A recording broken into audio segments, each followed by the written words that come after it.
இப்படி 50 வருஷமா ஒரே இயக்கத்தில் இருந்த அண்ணன் செங்கோட்டையன் அவர்கள் அரசியல் அனுபவமும் அவங்களுடைய அந்த அரசியல் களப்பணியும் நம்மளுடைய தமிழக வெற்றி கழகத்திற்கு ஒரு பெரிய உறுதுணையாக இருக்கும் என்ற நம்பிக்கையுடன் வணக்கம் நாங்கள் ஜான் ஜேடி. நேற்று ஃபுல்லா பாத்தீங்கன்னா இதுதான் பிரேக்கிங் நியூஸ்.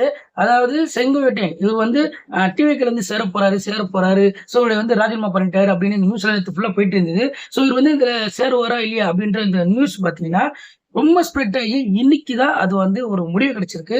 ஸோ கடைசியில் பார்த்தீங்கன்னா செங்கோட்டையன் அவர் பார்த்தீங்கன்னா இப்போ வந்து இந்த டிவி கூட சேர்ந்திருக்காரு. இத்தனை வருஷமா இவர் எம்ஜிஆர் அவர் கூட வந்து ஆரம்பிச்சதுலேருந்து இப்போ வரையும் அந்த கட்சியில் இருந்திருக்காரு.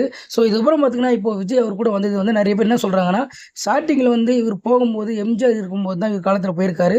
ஸோ அப்போ வந்து எம்ஜிஆர் இருக்கும்போது எப்படி போனாரோ இப்போ அதே மாதிரி வந்து அந்த எம்ஜிஆர் இடத்துல தான் வந்து இப்போ விஜயை பார்க்குறோம். ஸோ விஜய் இருக்கும்போது அவர் இடத்துல வந்து இவர் வந்தது வந்து அடுத்தது ஒரு வெற்றியாக நாங்கள் பார்க்குறோம் அப்படின்னு சொல்லி நிறைய பேரோட கமெண்ட் ஆயிருக்குது. ஸோ அது மட்டும் இல்லாமல் அடுத்தது வந்து எந்த கட்சி கூட சேர போறாரு, இல்லை எந்த கட்சியிலிருந்தாலும் இவர் கூட வந்து சேர போறாங்கன்றது இதுக்கப்புறம் அடுத்தடுத்து இதில் தான் தெரியும். இந்த வீடியோ பற்றி உங்களோட கருத்தை கமெண்ட் பண்ணுங்க. முடிஞ்ச சேனலை ஃபாலோ பண்ணிக்கோங்க.